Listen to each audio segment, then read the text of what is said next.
السلام علیکم ورحمۃ اللہ وبرکاتہ۔ اعوذ باللہ من الشیطان الرجیم، بسم اللہ الرحمن الرحیم۔ هو الذی ارسل رسولہ بالہدی ودین الحق لِيُظْهِرَهُ عَلَى الدِّينِ كُلِّهِ وَكَفَى بِاللَّهِ شَهِيدًا۔ محمد رسول اللہ والذین معه أشداء عَلَى الكفار رحماء بينهم تراهم ركعا سجدا يبتغون فضلا من الله ورضوانا سيماهم في وجوههم من أثر السجود ذلك مثلهم في التوراة ومثلهم في الإنجيل كزرع أخرج شطعه فآزره فاستغلظ فاستوى على سوقه يعجب الزراع ليغيظ بهم الكفار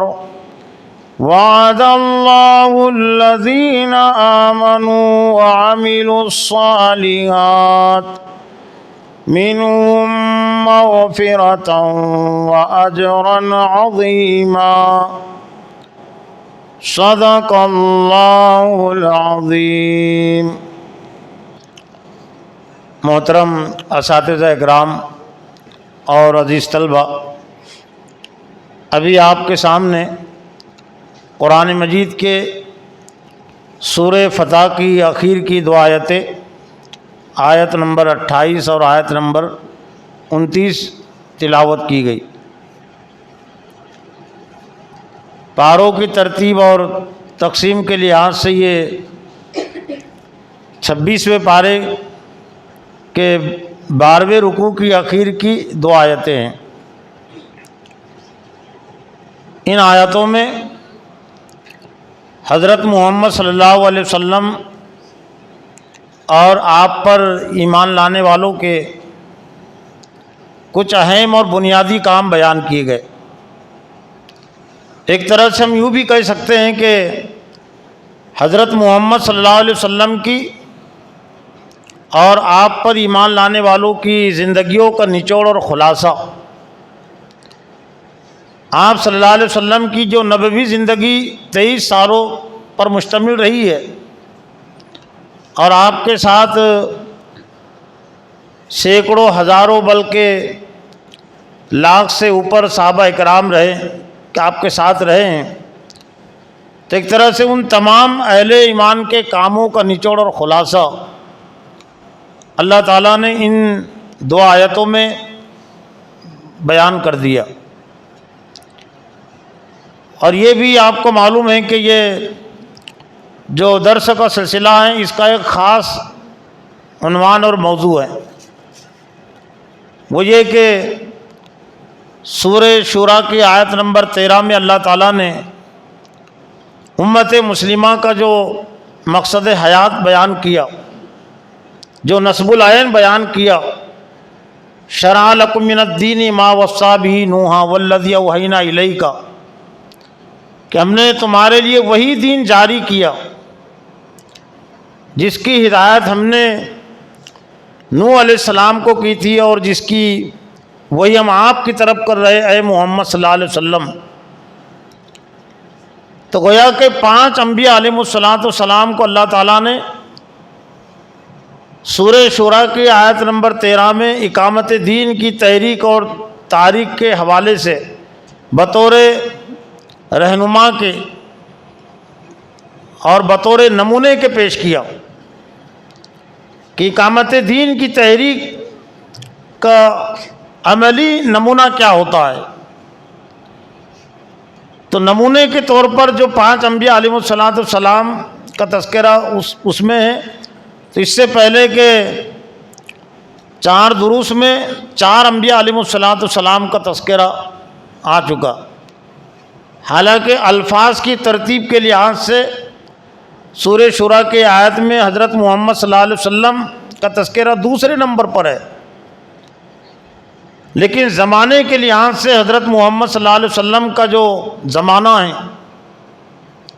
وہ یہ 5 انبیاء میں سے سب سے اخیر میں آپ کا زمانہ ہے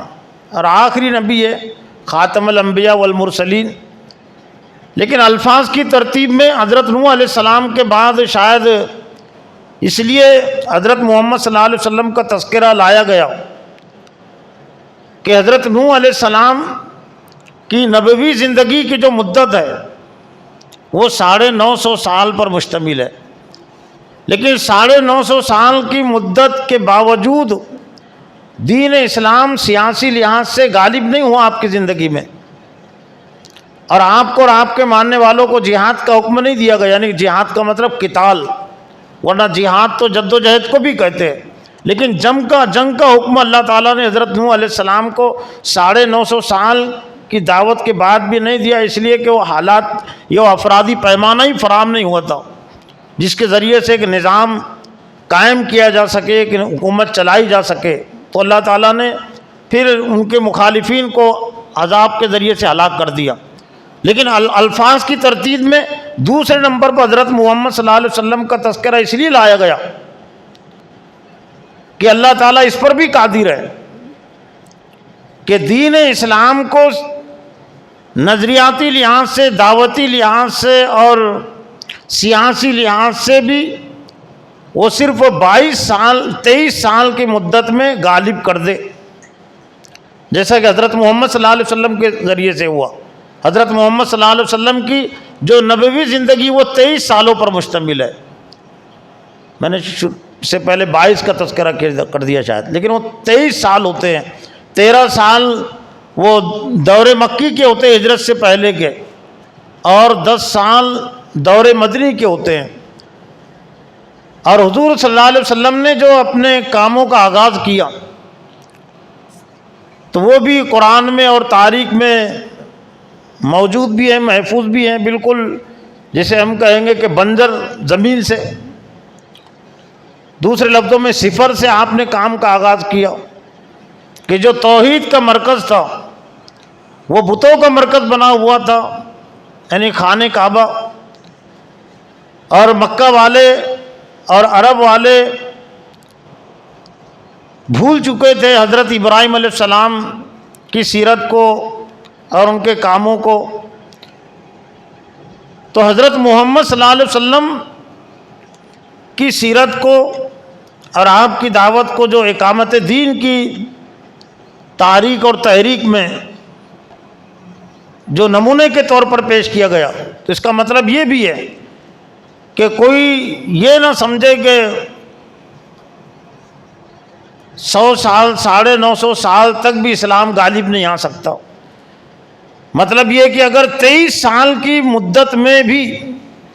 اگر اسلام کے سیاسی لحاظ سے غلبے کے آثار ہے اور اس کے مواقع ہیں، تو اسلامی تحریک کو ان مواقع کو استعمال کرنا چاہیے، مایوس نہیں ہونا چاہیے کہ حضرت ابراہیم علیہ السلام تو 950 سال بھی اسلام کو غالب نہیں کر سکے، تو وہ ان کے زمانے کے حد تک کی بات تھی کہ وہ ان پر ایمان لانے والے اتنے ہوئے نہیں، لیکن حضرت محمد صلی اللہ علیہ وسلم پر ایمان لانے والے اتنے ہو گئے تھے۔ البتہ بطور خاص 2 دوروں کا تذکرہ پھر بھی ہے۔ پہلا جو دور ہے ہجرت سے پہلے کا 13 سالوں پر مشتمل، وہ گویا کہ ایک طرح سے اسی طرح کا دور ہے کہ اپنے ہاتھوں کو وہ رو کے رکھو، اور جو کچھ دین کی دعوت کے نتیجے میں ظلم کیا جائے، مارا جائے، اس پر صبر کرو۔ جس طرح سے حضرت نوح علیہ السلام پوری زندگی بھر صبر کرتے رہے، حضرت ابراہیم علیہ السلام صبر کرتے رہے،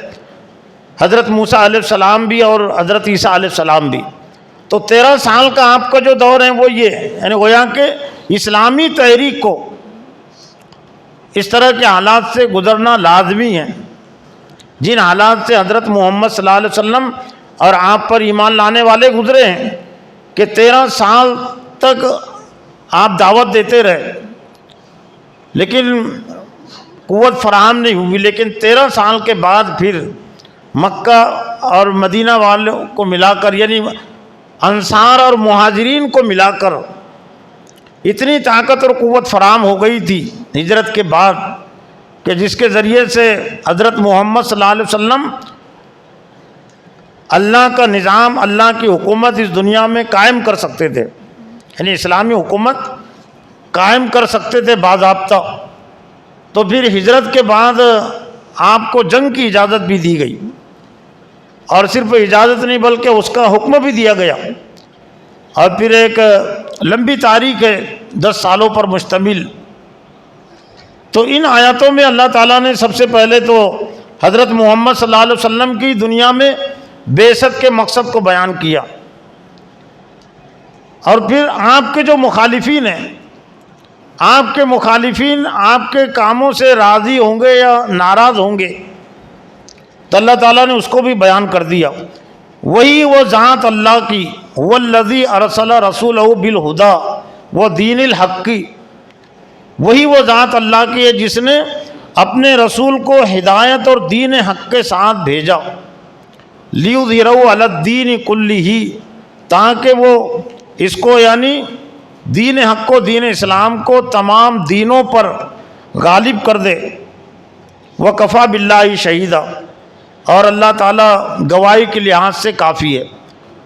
اس طرح کی آیت قرآن مجید میں اور بھی مقامات پر ہے، لیکن وہاں پر ہے وَلَوْ كَرِهَ الْمُشْرِكُونَ وَلَوْ كَرِهَ الْكَافِرُونَ، کہ وہی ذات اللہ کی جس نے حضرت محمد صلی اللہ علیہ وسلم کو ہدایت اور دین حق کے ساتھ بھیجا تاکہ وہ اس دین کو تمام دینوں پر غالب کر دے، اگرچہ کافر اور مشرک اس کو کتنا ہی ناگوار سمجھے، ناپسند سمجھے۔ اس کا مطلب یہ بھی ہوا کہ کافروں کو اور مشرکوں کو اسلام کا غلبہ کبھی بھی پسند نہیں آئے گا، کبھی اس سے راضی نہیں رہیں گے کہ ٹھیک ہے اسلام غالب آ گیا، اللہ کا نظام قائم ہو گیا، تب ہم کو خاموش ہو جانا چاہیے، راضی اس پر ہو جانا چاہیے، وہ ناراض ہی رہیں گے۔ اور حضرت محمد صلی اللہ علیہ وسلم کے دور میں بھی اسلام کے غالب آنے کے بعد بھی جو مشرکین تھے، جو شرک کرنے والے تھے، جو یہود و نصارہ تھے، وہ ناراضی تھے، لیکن ان کی ناراضی سے کوئی فرق نہیں پڑتا۔ لیظہرہ علی الدین کلہ، تاکہ وہ دین کو غالب کر دے۔ تو غلبے کا ایک تعلق تو نظریات سے ہوتا ہے، دعوت سے ہوتا ہے، دلیل کی روشنی میں۔ بہت سارے لوگ صرف غلبے کی بات کو اسلام کے سیاسی غلبے تک محدود سمجھتے ہیں کہ جس دین کو، جس نظام کو حکومت حاصل ہے اور اقتدار حاصل ہے وہی غالب ہے، اور جس کو اقتدار حکومت حاصل نہیں ہے وہ دین اور وہ نظریہ مغلوب ہے۔ تو ایسا نہیں ہے،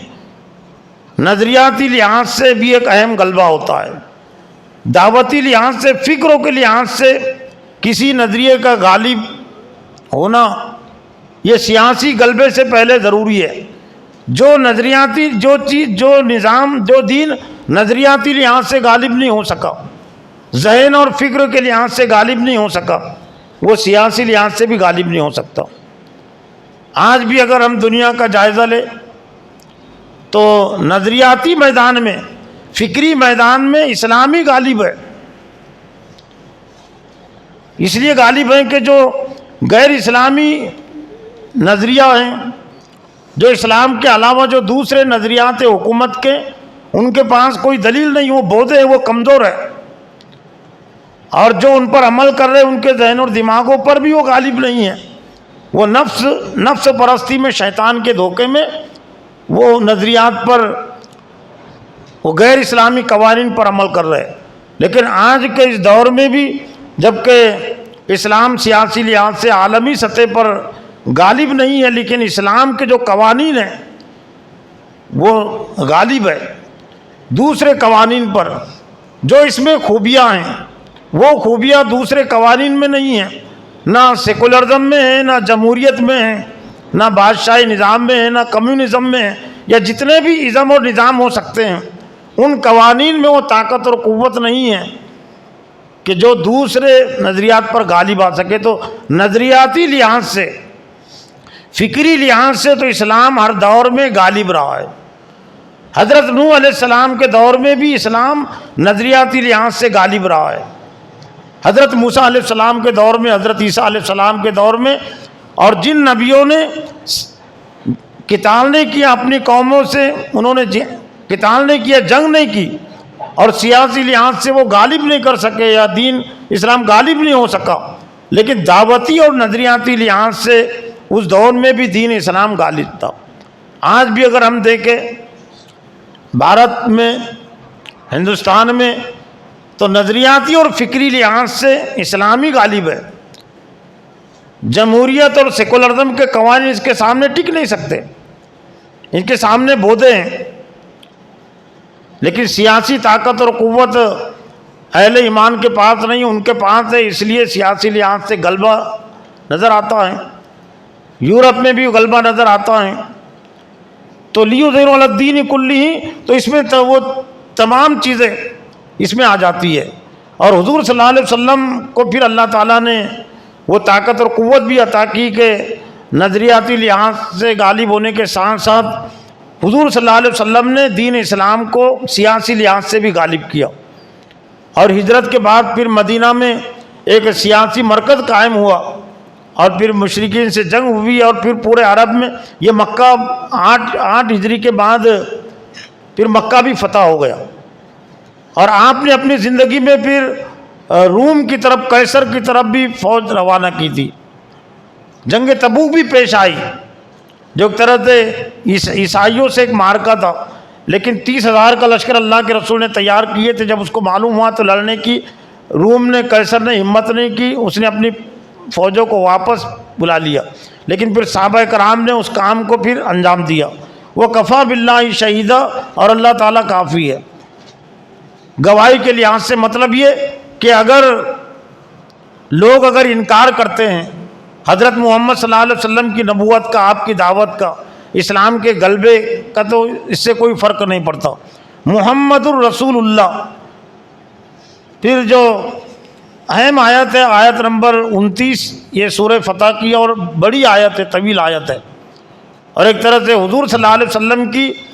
اور آپ پر ایمان لانے والوں کی زندگیوں کا نچوڑ اور خلاصہ اس میں بیان کر دیا گیا۔ 23 سالہ زندگی کا نچوڑ اور خلاصہ۔ محمد صلی اللہ علیہ وسلم اللہ کے رسول ہے۔ والذین معہ اشداء علی الکفار، اور جو ان کے ساتھ ایمان لانے والے ہیں وہ اشداء علی الکفار، وہ کافروں پر بھاری ہے۔ رحماء بینہم، اور آپس میں رحم دل ہے۔ یہ حضرت محمد صلی اللہ علیہ وسلم کی اور اہل ایمان کی 2 اہم صفتیں ہیں۔ وہ کافروں پر بھاری ہے، بھاری کا مطلب ظالم نہیں ہوتا یا سخت کلام نہیں ہوتا کہ سخت کلامی کرنے والے، سختی سے بات چیت کرنے والے ہیں۔ بھاری کا مطلب ہوتا ہے اپنے عقیدے پر، اپنے نصب العین پر جمنے والے، قائم رہنے والے۔ لشدید، جو سورہ عادیات میں بھی کہا گیا نا کہ یہ مال کی محبت میں شدید ہے، یعنی اس پر قائم ہے۔ وَإِنَّهُ لِلْخَيْرِ لَشَدِيدٌ، وہ مال کی محبت میں شدید ہے، یعنی بہت بھاری ہے۔ تو حضرت محمد صلی اللہ علیہ وسلم، صحابہ کرام ہجرت سے پہلے بھی، جبکہ آپ کے پاس لڑنے کی طاقت اور قوت نہیں تھی، لیکن آپ بھاری تھے۔ ابو جہل پر، ابو لہب پر، اور جتنے سرداران قریش تھے ان تمام پر آپ بھاری تھے۔ ابو جہل کے لیے، ابو لہب کے لیے اور جتنے سردار، ان کے لیے ناممکن تھا۔ حضرت محمد صلی اللہ علیہ وسلم تو بہرحال بڑی شخصیت ہے۔ حضرت خباب بن عرد، حضرت بلال جو غلام قسم کے افراد تھے، حضرت سمیہ جو عورت ذات تھی، ان کو بھی نہیں ہٹا سکے نا۔ حضرت خباب بن حضرت بلال اپنے موقف سے نہیں ہٹے، اپنے موقف پر ڈٹے رہے، اسی کا نام ہے بھاری ہونا۔ لیکن جہاں تک کہ پھر دین کے تعلق سے نرمی کی بات ہے، نرم انداز میں بات کرنے کی بات ہے، تو یہ تو اسلام کی بنیادی تعلیم ہے۔ ایک مقام پر اللہ تعالیٰ نے حضرت موسیٰ علیہ السلام اور حضرت ہارون کا تذکرہ کیا، جب ان کو نبوت عطا کہ اللہ فرمایا اذهب الى فرعون انه طغى، فرعون کی طرف جاؤ وہ سرکش ہو گیا۔ فَقُولَا لَهُ قَوْلًا لَيِّنًا لَعَلَّهُ يَتَذَكَّرُ أَوْ يَخْشَىٰ۔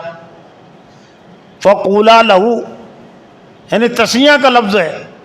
فَقُولَا لَهُ یعنی شیطان سے جا کر کہو، لیکن قَوْلًا لَيِّنًا نرمی سے کہو، شاید وہ نصیحت حاصل کرے یا پھر ڈر اس کے اندر پیدا ہو۔ تو اس سے ہم سمجھ سکتے ہیں کہ دعوت دین کے سلسلے میں اسلام کا مزاج کیا ہے، اللہ کا فرمان کیا ہے۔ اس آیت پر، اس انداز پر اگر غور کرے تو عقل حیران رہ جاتی ہے، دنگ رہ جاتی ہے۔ میں نے جب غور کیا تو دنگ رہ گئی عقل میری، اور جو اور زیادہ غور کرے گا تو اللہ کی جو رحمانیت کی جو صفت، رحمان ہونے کی صفت ہے، تو آنکھوں سے قطرے نکلے بغیر وہ اپنی آنکھوں کو نہیں بچا سکے گا۔ کس شخص سے اللہ تعالیٰ بات کہہ رہا ہے؟ وہ فرعون جو بنی اسرائیل کے ہزاروں بچوں کو ذبح کر چکا، اس کے بعد کہیں ہے نا، حضرت موسیٰ علیہ السلام اس دور میں پیدا ہوئے، لیکن نبوت کے بعد اللہ فرما رہا کہ فَقُولَا لَهُ قَوْلًا لَيِّنًا لَعَلَّهُ يَتَذَكَّرُ أَوْ يَخْشَىٰ، یعنی جو فرعون ہزاروں بچوں کو ذبح کر چکا، اتنا بڑا ظالم اور جابر، لیکن اللہ نا امید مایوس نہیں ہے کہ نرمی سے جا کر کہو۔ یعنی اللہ تعالیٰ پھر بھی یہ اسی کا نام ہے الرحمن الرحیم، بڑا مہربان نہایت رحم کرنے والا۔ ورنہ اگر اللہ تعالیٰ کی صفت نہ ہو تو کیا فرعون اس وقت تک ٹک سکتا تھا؟ اور اللہ تعالیٰ کیا حضرت موسیٰ اور حضرت ہارون کو اس انداز سے حکم دے سکتا تھا؟ جبکہ معلوم ہے اللہ تعالیٰ کے علم میں کہ ایمان لانے والا نہیں ہے، بعد کی جو زندگی وہ بھی علم میں تھی، لیکن ایسا لگتا ہے کہ یہ جو دنیا ہے، دنیا اور دنیا میں اہل ایمان سے ایمان والے پیدا ہوں گے تو اللہ تعالیٰ مایوس نہیں ہے، تبھی انسانوں کی پیدائش کا سلسلہ جاری ہے کہ ضرور کچھ لوگ اللہ کو ماننے والے ہوں گے۔ تو محمد صلی اللہ علیہ وسلم اللہ کے رسول ہے، جو ان کے ساتھ ہے وہ ایمان، وہ کافروں پر، کفر پر بھاری ہے، یعنی کافروں کے لیے ناممکن ہے کہ ان کو اپنی طرف مائل کر سکے، انگلی دھسانے کی جگہ نہیں ملتی۔ رحماء بینہم، لیکن آپس میں وہ رحم دل ہوتے ہیں، آپس میں ایک دوسرے کے مہربان ہوتے ہیں۔ اور علامہ اقبال رحمۃ اللہ نے ایک طرح سے اسی آیت کا ترجمہ کیا ایک شعر میں، ہو حلقہ یاراں تو بریشم کی طرح نرم، رزم حق و باطل ہو تو فولاد مومن۔ وہ حلقہ یاراں، یار کی جمع یارہ، حلقہ جماعت کو کہتے ہیں، وہ حلقہ یاراں یعنی مسلمانوں کے مومن کا آپس کا معاملہ ہوتا ہے، ان کا طرز عمل ہوتا ہے، برتاؤ ہوتا ہے، تو وہ ریشم کی طرح نرم ہوتے ہیں۔ لیکن رزم حق و باطل ہو تو فولاد مومن، لیکن جب حق اور باطل کا جنگ کا موقع آتا ہے، ایک طرف حق ہوتا ہے ایک طرف باطل ہوتا ہے، لڑنے کا موقع آتا ہے، مخالفت کا موقع آتا ہے، تو پھر مومن فولاد کی طرح سخت ہوتا ہے، لوہے سے بھی زیادہ سخت جو چیز ہوتی ہے فولاد۔ رزم حق و باطل ہو تو فولاد ہے مومن۔ لیکن آج ایسا لگتا ہے کہ یہ کردار مسلمانوں کی زندگیوں سے نکل گیا اور اس کے برعکس کردار آ گیا۔ برعکس کردار کا مطلب یہ کہ آج مومنین آپس میں ایک دوسرے سے ذرا ذرا سی بات پر لڑتے ہیں، سختی دکھاتے ہیں، لیکن جب کفر کا معاملہ آتا ہے، حق اور باطل کا معاملہ آتا ہے، تو وہاں کمزور ہو جاتے ہیں، وہاں نرم دل ہو جاتے ہیں، وہاں میں کرتے ہیں۔ تو جب تک یہ صفت اہل ایمان کی تھی تو اللہ تعالیٰ نے دنیا میں غالب کیا تھا، اور اللہ کے رسول صحابہ کرام کی صفت کے حوالے سے طرح سے یہ دو اہم صفتیں لائی گئی۔ تو اسلام یہ چاہتا ہے کہ مومنین کے اندر یہ صفت ہونا لازمی ہے کہ رحم اشداء علی الکفار، وہ کفر پر، کافروں پر بھاری رہے، وزن دار رہے، کہ کافر ان کو اپنی طرف مائل نہ کر سکے، ہلکا نہ سمجھ سکے، اپنے لیے نرم لقمہ تر نہ سمجھے کہ ہم جب چاہیں گے تب ان کو اپنی طرف مائل کر سکتے ہیں، موڑ سکتے ہیں، اور آپس میں وہ رحم دل ہوتے ہیں۔ تراہم رکعاً سجدا،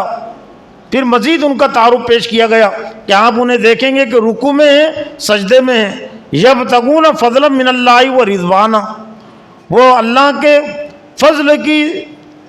اور رضامندی کی تلاش میں ہیں، جستجو میں ہیں، یعنی نماز بھی ادا کرتے ہیں۔ رکوع اور سجدے کا جو تذکرہ ہے قرآن مجید میں، یہ نماز کی کیفیت کی طرف اشارہ ہے، یعنی رکوع میں اور سجدے میں ہوتے ہیں، اس لیے کہ رکوع بھی نماز کا حصہ ہے، سجدہ بھی نماز کا حصہ ہے۔ لیکن اس میں اہم صفت یبتغون فضلا من اللہ و رضوانا، ہمیشہ رکوع اور سجدے میں نہیں رہتے، ہمیشہ نمازیں نہیں پڑھتے، وہ اللہ کے فضل کو اور اس کی رضا کو تلاش کرتے، اور یہ فضل میں حلال کمائی بھی داخل ہے، حلال روزی کے لیے جد و جہد کرنا، کوشش کرنا، یہ بھی فضل سے اس کا تعلق ہے۔ اور وہ مسجد میں داخل ہونے کی جو دعا ہیں اور نکلنے کی جو دعا ہیں، تو اس کو سامنے رکھ کر بھی ہم سمجھ سکتے ہیں کہ فضل کہتے کس کو ہے۔ مسجد میں داخل ہونے کی جو دعا ہیں، اللہم افتح لی ابواب رحمتک، اے اللہ تعالیٰ تو میرے لیے رحمت کے دروازے کھول دے، اور نکلنے کی دعا کیا ہے؟ اللہم انی من فضلک، تو فضل کہاں ہے؟ فضل مسجد میں نہیں ہے، اللہ کی رحمت ہے مسجد میں، لیکن فضل باہر ہے۔ اللہم انی اسألک من فضلک و رحمتک، اے اللہ تعالیٰ میں تجھ سے تیرا فضل چاہتا ہوں، یعنی باہر کی زندگی میں، یعنی حلال طریقے سے روزی کمانا، اور پھر رضوانہ کا تذکرہ ہے، یعنی اللہ کی رضا اور خوش نودی کے اعمال کرنا، اس میں دعوت دین بھی ہے، اور یہی تذکرہ سورہ جمعہ میں بھی ہے۔ سورہ جمعہ میں ایک مقام پر ہے کہ اے ایمان والو، جب جمعہ کے دن اذان ہو جائے تو فصو الی ذکر اللہ، اللہ کے ذکر کی طرف دوڑ پڑو، اور خرید و فروخت تو چھوڑ دو، کاروبار چھوڑ دو، اور یہی تمہارے لیے بہتر ہے۔ لیکن آخر میں جو اس کے بعد جو بات کہی گئی، وہاں بھی فضل کا تذکرہ ہے۔ فَإِذَا قُضِيَتِ الصَّلَاةُ فَانتَشِرُوا فِي الْأَرْضِ وَابْتَغُوا مِنْ فَضْلِ اللَّهِ وَاذْكُرُوا اللَّهَ كَثِيرًا لَعَلَّكُمْ تُفْلِحُونَ، اور جب نماز ختم ہو جائے تو نماز ختم ہو جائے تو فَانتَشِرُوا فِي الْأَرْضِ، زمین میں منتشر ہو جاؤ، پھیل جاؤ، وَابْتَغُوا مِنْ فَضْلِ اللَّهِ، اور اللہ کا فضل تلاش کرو۔ لیکن یہاں پر بھی اللہ کو مت بھولو، بھول مت جاؤ، روزی کی تلاش میں اور طلب میں غافل مت ہو جاؤ اللہ سے۔ وَاذْكُرُوا اللَّهَ كَثِيرًا، اور کثرت سے اللہ کو یاد رکھو، یعنی دین کو یاد رکھو، شریعت کو یاد رکھو، حلال و حرام کو یاد رکھو، یعنی حرام طریقے سے روزی مت کماؤ، حرام طریقے سے زمین میں مت چلو پھرو، حلال طریقے سے، جائز طریقے سے، لعلکم تفلحون، تاکہ تمہیں کامیابی نصیب ہو۔ اس کا مطلب یہ کہ اگر زمین میں کوئی دوڑ دھوپ کر رہا ہے لیکن اللہ سے غافل ہو کر ناجائز طریقے سے، تو تفلحون کی ضد تخسرون ہے، خسارہ، تو پھر خسارہ آئیں گا۔ اور آج زیادہ تر مسلمان گویا کہ اسی سے گزر رہے ہیں، خسارہ اور ناکامی۔ یبتغون سیماہم فی وجوہہم من اثر السجود ذالک مثلہم فی التوراۃ و مثلہم فی الانجیل۔ سیماہم فی وجوہہم، یعنی تم انہیں پہچان لو گے ان کے چہروں سے، من اثر السجود، سجدوں کے اثر سے۔ ایک اہم چیز کی طرف اشارہ ہے کہ جو مومن ہوتا ہے، جو متقی ہوتا ہے، تو اس کی ظاہری حالت اور کیفیت سے بھی یہ پتہ چل جاتا ہے کہ یہ نیک ہے، یہ فرما بردار ہے۔ ایک مومن اور فرما بردار شخص کے چہرے میں اور ایک باغی اور سرکش کے چہرے میں ظاہری لحاظ سے بھی فرق ہوتا ہے۔ اگرچہ باغی ہو، ظالم ہو، اور وہ خوبصورت بھی ہو، لیکن چہرے پر وہ خوبصورتی اور وہ کشش پیدا نہیں ہو سکتی ہے۔ ایک متقی پرہیزگار کے اگر وہ اس کا رنگ کالا بھی ہے یا سانولا ہے، لیکن اللہ تعالیٰ نے ایک کشش اس میں رکھی ہے، جو علم نفسیات کا مطالعہ رکھتے ہیں وہ اس چیز کو اچھی طرح جانتے، اسی کا اس میں تذکرہ ہے کہ تم ان کو پہچان لو گے ان کے چہروں سے، ان کے پیشانیوں سے، یہ سجدوں کے جو اثر ہے، جہاں تک کہ وہ جو سجدے کا اثر ظاہری اثر کی بات ہے پیشانی پر، ہٹھوں پر، تو وہ بھی کسی کو ہو سکتا ہے لیکن لازمی نہیں ہے، یہ وہ اثر مراد نہیں، وہ علامت ظاہری لحاظ سے ہی ایک مومن پہچانا جاتا ہے چال ڈھال کے ذریعے سے۔ ذالک مثلہم فی التوراۃ و مثلہم فی الانجیل، ان کی مثال، یہ مثال ان کی توریت میں بھی ہے اور انجیل میں بھی ہے، یعنی گویا کہ یہ ایسا تعارف ہے اللہ کے رسول کو اور صحابہ کرام کا جو حضرت محمد صلی اللہ علیہ وسلم کی بعثت سے زمانے کے 2000 سال پہلے اللہ تعالیٰ نے متعین کر دیا تھا، واضح کر دیا تھا۔ توریت کا زمانہ حضرت موسیٰ علیہ السلام پر نازل ہوئی توریت، تو حضرت موسیٰ علیہ السلام کا جو زمانہ ہے حضرت محمد صلی اللہ علیہ وسلم سے 2000 سال پہلے کا زمانہ، تو گویا کہ حضرت محمد صلی اللہ علیہ وسلم کی زندگی اتنی عظیم زندگی ہے اور آپ پر ایمان لانے والوں کی زندگی اتنی عظیم زندگیاں ہیں کہ ابھی وہ دنیا میں پیدا نہیں ہوئے، لیکن 2000 سال پہلے اللہ تعالیٰ نے ان کا تعارف پیش کر دیا۔ مثلہم فی التوراۃ و مثلہم فی الانجیل، ان کی مثال، ان کا تعارف توریت میں ہے اور انجیل میں ہے۔ انجیل جو حضرت عیسیٰ علیہ السلام پر نازل ہوئی، لیکن وہ زمانہ بھی 600 سال پہلے کا ہے حضرت محمد صلی اللہ علیہ وسلم سے۔ اور پھر ایک اہم مثال کے ذریعے سے اللہ تعالیٰ نے حضرت محمد صلی اللہ علیہ وسلم کے اور اہل ایمان کے کاموں کا نچوڑ اور خلاصہ، نبوی زندگی کے کام کزرع اخرج شطأہ فآزرہ فاستغلظ فاستوى علی سوقہ یعجب الزراء لیغیظ بہم الکفار وعد اللہ الذین آمنوا وعملوا الصالحات منہم مغفرۃ واجرا عظیما۔ یہ آدھی آیت ہے، ایک آیت نہیں، آدھی آیت ہے کزرع۔ اس آدھی آیت میں اللہ تعالیٰ نے حضرت محمد صلی اللہ علیہ وسلم کے دور مکی کے کاموں کو اور دور مدنی کے کاموں کو بیان کر دیا۔ یہ ہے قرآن کا اعجاز۔ تو کہیں تو قرآن دین کو اللہ تعالیٰ نے مکمل طور سے سورہ فاتحہ سے لے کر سورہ والناس تک میں سمجھایا، اور کہیں پر اللہ تعالیٰ نے اسی دین کو صرف سورہ فاتحہ میں سمجھا دیا، اور کہیں پر اللہ تعالیٰ نے حضرت محمد صلی اللہ علیہ وسلم کی جو عملی کوشش ہے اس کو ایک آیت بلکہ آدھی آیت میں بھی اللہ تعالیٰ نے سمجھا دیا،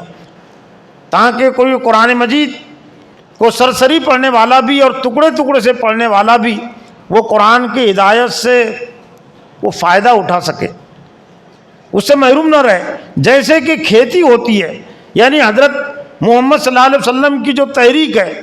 آپ کی جو دعوت ہے، اور دعوت کے ذریعے سے، اس تحریک کے ذریعے سے جو تبدیلی آئی، جو انقلاب آیا، تو اللہ تعالیٰ نے کھیتی کی مثال کے ذریعے سے، اور کھیتی میں جو فصل بوئی جاتی ہے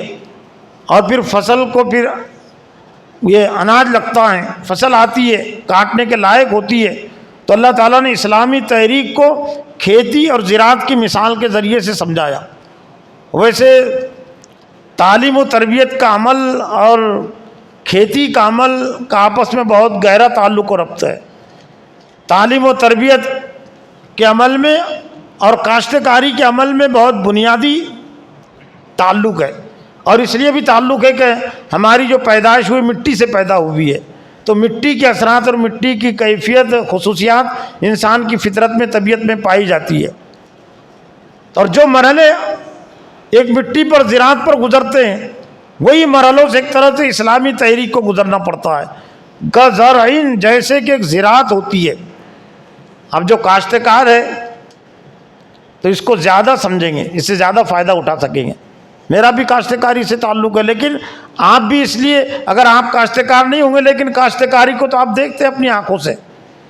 جو ادارے شہروں میں ہوتے ہیں بچوں دیکھنے کو کبھی ملتی نہیں، ان کو کاشت کیسے پیرتے ہیں، بوتے ہیں، پھر کاشت کیسی بڑی ہوتی ہے فصل، پھر کاٹنے کے لائق کیسی ہوتی ہے، لیکن آپ تو اپنی آنکھوں سے دیکھتے نا۔ مدرسے کے پیچھے کاشتے کی زمین ہے، تو پیرنے سے، بونے سے لے کر کاٹنے تک جو بچے یہاں 5 سال رہتے ہیں تو گویا کہ 5 مرتبہ وہ دیکھ لیتے ہیں، جو 7-8 سال رہتے 7-8 مرتبہ وہ زراعت کے عمل کو دیکھ لیتے ہیں۔ کزرع، جیسے کہ زراعت ہوتی ہے، کھیتی ہوتی ہے، تو زراعت کے عمل میں ایک طرح سے 7-8 بنیادی چیزیں ہوتی ہے. یہ تو یہاں سے اللہ تعالیٰ نے زراعت کی جو مثال بیان کی، یہ تو اگنے کے بعد سے کہ جب زمین میں بیج ڈالا جاتا ہے اور اس سے پودا نکلتا ہے، وہاں سے اللہ تعالیٰ نے اس کو بیان کیا. لیکن اس سے پہلے 3 اور کیفیتیں ہوتی ہے کھیتی سے متعلق. 3 اہم ذمہ داریاں ہوتی ہے کھیتی سے متعلق. تو وہ 3 ذمہ داریاں کیا ہوتی ہے؟ خود کھیتی کا انتخاب، کھیتی سے مراد انسان، افراد کی مثال بیان کی گئی نا، فرد کا انتخاب. اور دوسرے یہ کہ بیج ڈالنا، کلمہ طیب سے مراد ہے کلمہ طیبہ، ایمان. سورہ ابراہیم میں اللہ تعالیٰ نے کلمہ طیبہ کی جو مثال بیان کی وہ بھی ایک درخت کے ذریعے سے. الم تر کیف ضرب اللہ مثلا کلمۃ طیبۃ کشجرۃ طیبہ اصلها ثابت وفرعها فی السماء تؤتی اکلها کل حین بإذن ربها ویضرب اللہ الامثال للناس لعلهم یتذکرون. اللہ تعالیٰ نے کلمہ طیبہ کی کیسی بہترین مثال بیان کی کہ آپ نے غور نہیں کیا. اللہ نے فرمایا کہ آپ نے غور نہیں کیا، دیکھا نہیں کہ اللہ نے کلمہ طیبہ کی کیسی بہترین مثال بیان کی. جیسا کہ ایک بہترین درخت ہوتا ہے، جس کی جڑ زمین میں گہری ہوتی ہے، اس کی ٹہنیاں آسمان کو چھوتی ہے اور ہر وقت اللہ کی اجازت سے وہ پھل لاتا ہے. تو گویا کہ زمین کا انتخاب اور پھر زمین کی صفائی، زمین کو صاف کیے بغیر یہ جو ہے نا بیج جب ڈالتے ہیں تو بیج ڈالنے سے پہلے کاشتکار کو ایک کام کرنا پڑتا ہے، اور وہ زمین کی صفائی کا، زمین سے گھاس پھوس نکالنے کا اور سخت زمین کو نرم کرنے کا. ورنہ سخت زمین میں اگر کاشتکار نے اگر بیج ڈال دیا تو وہ بیج اس کا ضائع ہو کر رہ جائے گا. تو دیکھا ہوگا نا آپ نے کہ پیرنے سے پہلے، بیج ڈالنے سے پہلے کاشتکار ٹریکٹر کے ذریعے سے، پہلے بیلوں کے ذریعے سے زیادہ کھیتی ہوتی تھی، اب ٹریکٹروں کا استعمال ہوتا ہے. اب یہ جو سخت زمین جس پر پلاٹنگ ہو گئی، سخت زمین ہے، تو یہاں پر آپ بیج نہیں ڈال سکتے. اگر بیج ڈالنا ہے تو پہلے اس سے بہت نرم کرنا پڑے گا. اسی کو کہتے تزکیہ، زمین کا تزکیہ. اور کسی انسان کے ذہن اور دماغ میں اگر بیج ڈالنا ہے تو کفر اور شرک سے اس کے ذہن اور اس کے دماغ کو پاک اور صاف کرنا پڑے گا. اور نبی صلی اللہ علیہ وسلم کے کاموں میں سے بنیادی ایک کام تھا وہ یزکیم، ان کا تزکیہ کرتے ہیں. تو گویا کہ پھر جب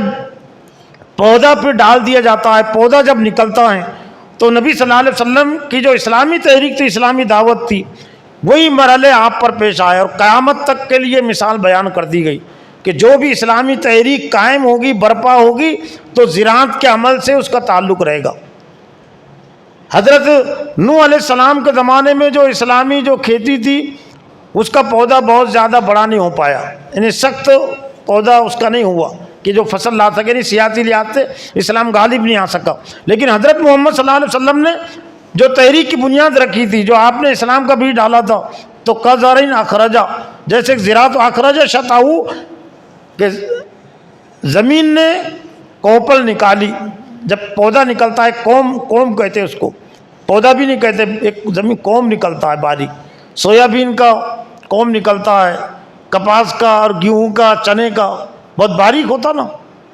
تو اسی کی طرف کشش، اس سے مراد ہے یہ اخرج شطأہ فآزرہ. اور پھر وہ جو کوم ہوتا ہے بہت نرم نازک پودا، تو پھر ذرا سخت ہو جاتا ہے، فآزرہ، پھر اونچا ہو جاتا ہے تنا، اس میں ذرا مضبوطی آتی ہے لیکن مکمل نہیں. فاستغلظ، پھر اور سخت ہو جاتا ہے، مرحلے اس میں آتے ہیں. فاستویٰ علیٰ سوقہ، اور پھر اپنے تنے پر کھڑے ہو جاتا ہے. چھوٹے سے بڑا ہوتا ہے نا پودے، جوار کے پودے، گیہوں کے پودے، تو پھر چھوٹے سے بڑا ہو جاتا ہے. یہی اسلامی تحریک ہوتی ہے کہ جب معاشرے میں وہ برپا ہوتی ہے تو بہت پہلے چھوٹی، بہت کمزور ہوتی ہے، کم افراد ہوتے ہیں، لیکن پھر دھیرے دھیرے وہ تحریک اپنے تنوں پر، اپنے پیروں پر کھڑے ہو جاتی ہے اور زندگی کے تمام مسائل اور تمام معاملات کو حل کرتی ہے. یوجد علی سوقہ فاستویٰ علی سوقہ، اور پھر وہ اپنے تنے پر وہ پودا کھڑا ہو گیا. یوجب الضراء لیغیظ بہم الکفار، پھر 2 کیفیتیں ہوتی ہے. یوجب الضراء کا جو تذکرہ ہے گویا کہ اب وہ تنے کو پھل آ جاتے ہیں، پھل آتے ہیں نا. گیہوں میں کوم بھی لگتی ہے، چنے کے جو درخت ہوتے، چنے کے جو پودے ہوتے ہیں اس کو ٹال آ جاتا ہے، اس کو پھل آتے ہیں.